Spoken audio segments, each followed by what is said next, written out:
aujourd'hui on se retrouve pour faire mon bilan lecture du mois de février. Alors comme vous le savez certainement, au mois de février, j'ai combiné deux challenges, à savoir le challenge 100% francophone de Lucie de la chaîne Lulailis et le challenge Petit mois petite lecture d'Audrey du Souffle des mots. Alors le but étant de lire des livres écrits par des auteurs francophones et qui faisaient moins de 250 pages. Alors évidemment j'ai réussi mon challenge, hein, c'était pas bien compliqué. Mais je vous présente mes lectures tout de suite. Ma première lecture c'est L'école des femmes de Molière aux éditions Bordas. Et donc c'est une pièce de théâtre comique, hein. Jean-Baptiste Poquelin était un auteur de comédie. Et en fait c'est vraiment assez, toujours d'actualité je pense, c'est une critique de la société par rapport à l'éducation des femmes. Puisqu'à l'époque en fait, une bonne épouse était considérée comme un peu bête, puisqu'elle devait, comme ça, elle devait être docile et obéissante, et les femmes savantes étaient un petit peu mal vues. Donc ici on a l'histoire d'Arnolphe, oui c'est comme ça qu'il s'appelle, oui. Arnolphe qui est un homme d'un certain âge et qui en fait a recueilli sous son aile une jeune fille qui s'appelle Agnès. Il l'a mis au couvent en interdisant tout le monde de l'éduquer. Et une fois jeune fille, en âge d'être mariée, il la sort du couvent pour l'épouser. Évidemment elle n'est pas très, comment dire, elle n'est pas du tout éduquée. Elle tombe amoureuse d'un jeune homme qui s'appelle Horace. Bon, va s'en suivre un petit quiproquo entre les deux hommes.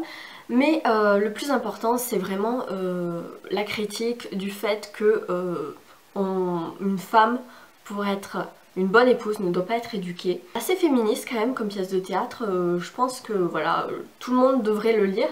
Et il y a une réplique qui m'a vraiment fait lever les yeux au ciel tellement que c'est un machiste au possible. C'est une réplique d'Arnolphe qui parle à Agnès et qui lui explique ce que doit être une bonne épouse.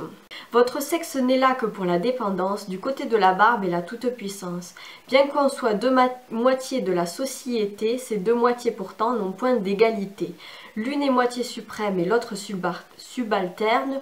L'une en tout est soumise et l'autre qui gouverne, etc. etc. Donc bon, voilà, des fois ça... Mais bon, c'est quand même une bonne lecture que je vous recommande. J'ai ensuite lu Le Tour du monde en 80 jours de Jules Verne aux éditions Paperview. Alors c'est le premier Jules Verne que je lis et j'avais très hâte de découvrir cette plume. Et ma foi, c'était quand même hyper bien. Je suis partie à l'aventure en compagnie de Phileas Fogg, qui est le personnage principal, qui est un riche anglais avec ce flegme absolument super, et qui en fait fait un pari avec les gentlemen de son club, comme quoi il peut faire le tour du monde en seulement 80 jours, et du coup il parie toute sa... Enfin ouais, pratiquement toute sa fortune là-dessus, et il décide de partir faire le tour du monde en 80 jours en compagnie de son domestique Passepartout, et bien évidemment il leur arrive plein de péripéties, des obstacles, etc.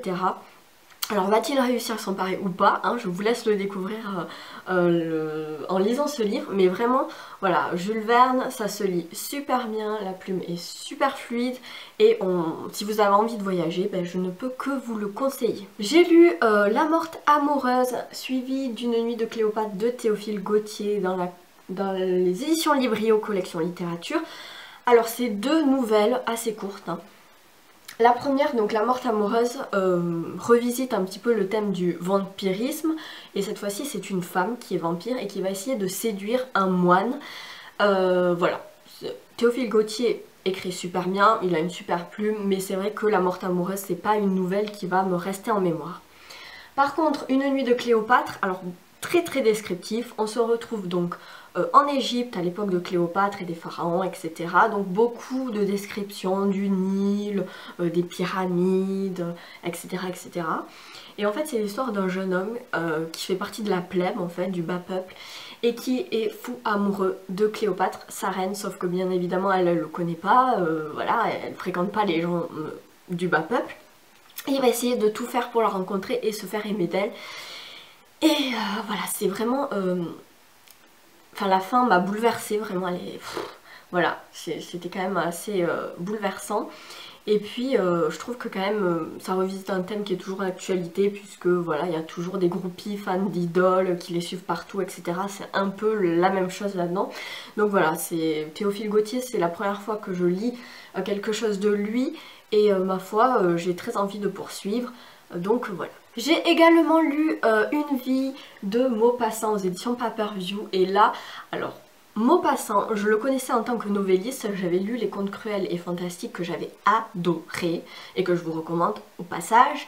Et ça, c'est son premier roman, Une vie. Alors on suit Jeanne de son adolescence jusqu'à ce qu'elle devienne vieille femme, en fait, on suit toute sa vie. Alors quand elle était adolescente, elle était au couvent, elle fait partie d'une famille plutôt riche, ses parents sont aimants, mais voilà, tout se passe bien jusqu'au jour où elle doit se marier et elle va épouser un jeune homme qui s'appelle Julien, qui est un noble désargenté, et au début il a tout du gendre idéal et du fiancé parfait, jusqu'au moment où il l'épouse, où il révèle son véritable visage. Il se trouve que c'est un homme plutôt avare et qui commet aussi pas mal d'adultère puisqu'il la trompe avec la bonne. Et voilà, alors c'est vrai que Jeanne est un personnage qui m'a énervée parce qu'elle est naïve au possible, elle voit rien. Quand son mari la trompe avec la bonne et que la bonne accouche, elle capte pas que c'est le seul homme qu'il y a dans l'entourage et que du coup voilà, c'est pas le Saint-Esprit quand même. Donc ouais, des fois j'avais envie de la tarter, de la secouer, de lui dire mais tu vois rien, t'es trop cruche quoi. Voilà, c'est une victime, voilà, elle se victimise, elle est... voilà. Mais bon, en même temps, c'est l'époque qui veut ça, c'est un roman de mœurs du 19e, j'avais peur de me lasser puisque j'en lis beaucoup. Mais finalement la plume de Maupassant sauve le tout parce qu'il écrit vraiment très bien, on a toujours envie de savoir la suite, donc on lit les chapitres après chapitre après chapitre. Et c'est vrai que tout ce roman a été... enfin, avait une couleur un peu grisâtre, je dirais. Je pensais que c'était un roman pessimiste, mais pas du tout en fait, jusqu'à la dernière phrase. C'est la dernière phrase qui donne vraiment une couleur d'espoir à tout le livre et qui montre qu'en fait, non, ce n'est pas quelque chose de pessimiste, c'est plutôt optimiste comme livre.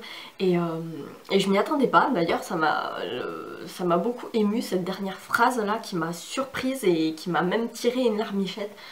Donc voilà, je vous le recommande quand même, Une vie de Maupassant.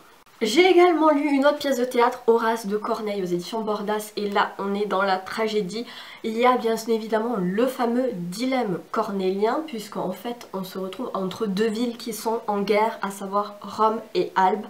Et en fait il y a des destins entrecroisés, puisque on a Horace qui est un guerrier de Rome, et on a Curias qui est un guerrier d'Albe, et ils doivent s'entretuer, sauf qu'ils sont entremêlés dans des mariages, puisque la sœur de Horace est mariée ou fiancée à Curias, et la sœur de Curias est mariée à Horace. Donc quoi qu'il arrive, les deux femmes vont souffrir, elles vont soit perdre un frère, soit perdre un époux.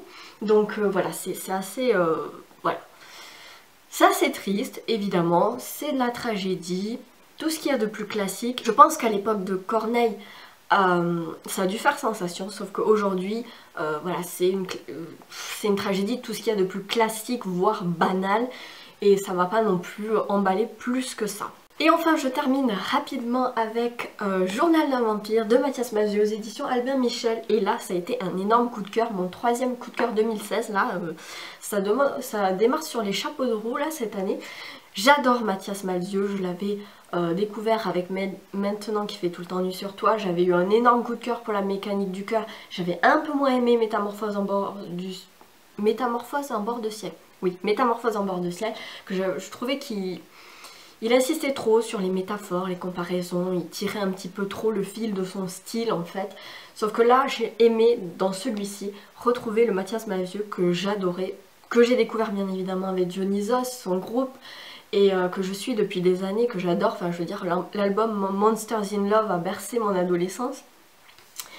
Donc voilà, j'ai été vraiment émue par ce livre, d'apprendre en fait que Mathias Malzieu était atteint d'une maladie de la moelle osseuse, à ne pas confondre avec la moelle épinière. Donc en fait il avait du mal à produire des globules blancs et des globules rouges.